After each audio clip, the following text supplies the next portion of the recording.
Okay, so Ender Lilies was one of my favorite Metroidvania games come out several years ago, and it was like so cool. And it's one of the reasons I do these little quick reviews, even if like after just one person saw my review and was like, "Oh man, I got to get this, got to play this." And dude, I love that game. And so Ender Magnolia is the sequel to it, and it was no way we weren't going to get it. And so thanks for Mr. Lubu for buying it for me, Brian. He might not have wanted to, but he definitely did. And so we played through Ender Magnolia. We did it on hard. You can go through your little difficulty settings and tweak it the way you want to, because the first one's rough, and this one's also rough, especially some of the bosses. And there's very little room for error. But dude, this game's so great, and it's very atmospheric and very kind of like chill, except also hard. It reminds me like if like Near Automata was like a Metroidvania type game, a 2D one. Yeah, that's what it reminds me of, and we had a blast playing. It took me about 22 hours to get through it.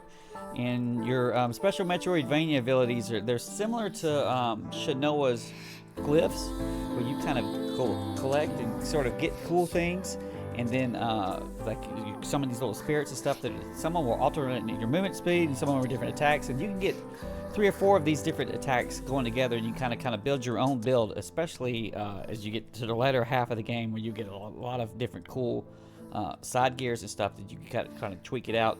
And so I used this little scythe stuff from Nola for the majority of the game, but toward the end we got this cool witch character who shot some boogers out, and so we were like throwing these little booger balls for the rest of the game and allowing me to move and shoot at the same time, and I like that over pure damage, and also being able to play a little safer as far as range.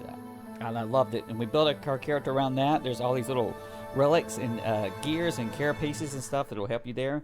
You've got a decent dash. You can also parry like bullets and stuff.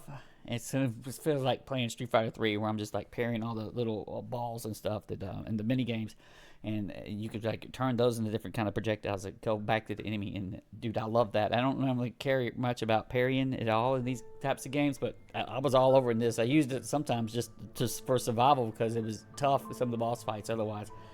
And we got a little bit lost toward the end, but the map system has a lot of stuff to put me on track, and I was almost going to look something up, and I didn't have to. We looked at our map, started looking like, what is completed area, what is it, and I found the thread what I needed to do. And this is an amazing game. I did not like the story at all, because there was too many characters. One of them, you keep it simple so I can know what the hell's going on, and I just kind of checked out in the story toward the end.